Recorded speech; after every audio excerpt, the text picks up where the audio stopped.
কৃষকের লড়াই থেকে স্বাস্থ্যসেবায় দুর্নীতি, সিনেমায় যে রাজনৈতিক বার্তা দিলেন বিজয়।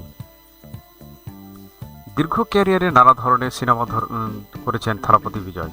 তবে চলতি দশকে তাকে দেখা গেছে বেশ কয়েকটি রাজনৈতিক সিনেমায়। কৃষকদের কষ্ট, ক্রীড়াঙ্গনে দুর্নীতি থেকে শুরু করে এসব সিনেমায় এসেছে নানা রাজনৈতিক প্রসঙ্গ। জেনে নেওয়া যাক বিজয়ের 5 রাজনৈতিক সিনেমার গল্প। থামিছান সাধারণত মানুষের আইনজীবী। 2002 সালের এই ছবিতে বিজয় অভিনয় করেছিলেন সূর্য নামের এক তরুণ আইনজীবী চরিত্রে। তার লক্ষ্য ছিল সাধারণ মানুষের আইন সম্পর্কে সচেতন করা।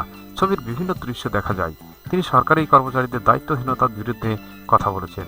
বাসের কন্ডাক্টর বয়স্ক যাত্রীদের খুচরা টাকা না দিলে প্রতিবাদ করেছেন। আবার কর্পোরেশনের অবহেলা, দারিদ্র মানুষের দুর্ভোগ নিয়েও সবর হয়েছেন।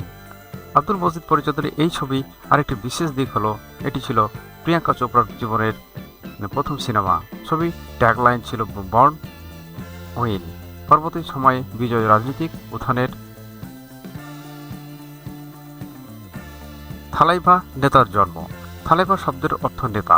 পরিচালক এল বিজয় নির্বাচিত এই ছবিতে একজন নৃত্যশিল্পীর গল্প দেখা যায়, যিনি অস্ট্রেলিয়া থেকে ভারত ফিরে এসে বাবার জায়গা দাঁড়িয়ে অসহায় মানুষদের জন্য লড়াই করেছেন। 2013 সালের ছবিটি মুক্তির সময় ব্যাপক বিতর্ক তৈরি করেছিল। সে সময় তামিলনাড়ুতে মুখ্যমন্ত্রী ছিলেন জয়ললিতা। শোনা যায় ছবির ট্যাগলাইন টাইম টু লিড নিয়েও রাজনৈতিক অস্বস্তি তৈরি করেছিল। অনেকের মতে এই ছবির মধ্যে দিয়ে বিজয় প্রথমবার স্পষ্টভাবে জনতার ইমেজ তৈরি করতে শুরু করে। কাঠি কৃষক ও পানির লড়াই। পরিচালক আর মুরুগুদাসের এই ছবিতে বিজয় দ্বৈত চরিত্রে অভিনয় করেন, একদিকে অপরাধী, অন্যদিকে সাধারণ মানুষের প্রতিনিধি। ছবির মূল সংঘাত তৈরি হয় এক কর্পোরেট ব্যবসায়ী ও কৃষকদের মধ্যে। কৃষি জমি দখল, পানি সংকট ও গ্রামীণ মানুষের বেঁচে থাকার লড়াই, এসব বিষয়কে কেন্দ্র করে এগোই গল্প।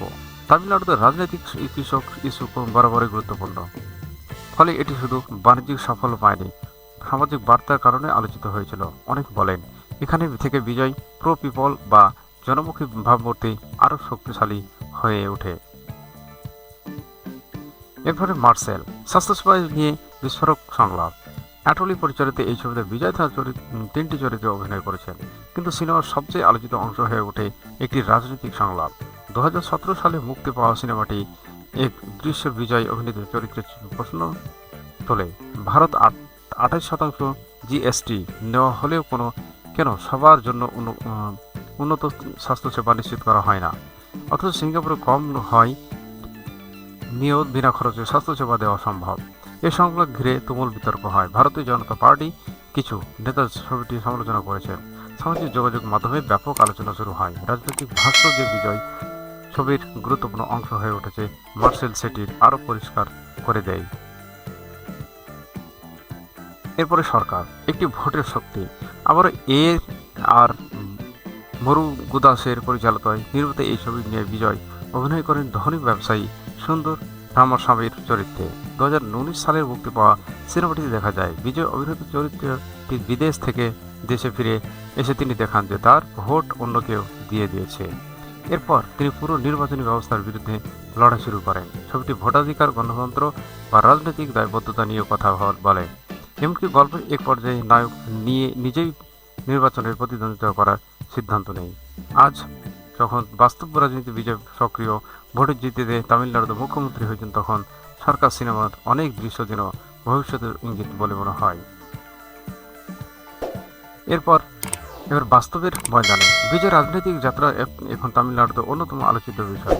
তামিলনাড়ুতে মুখ্যমন্ত্রী হওয়ার পর তার আসন্ন ছবি নাইগান নিয়েও ব্যাপক আগ্রহ তৈরি করেছে।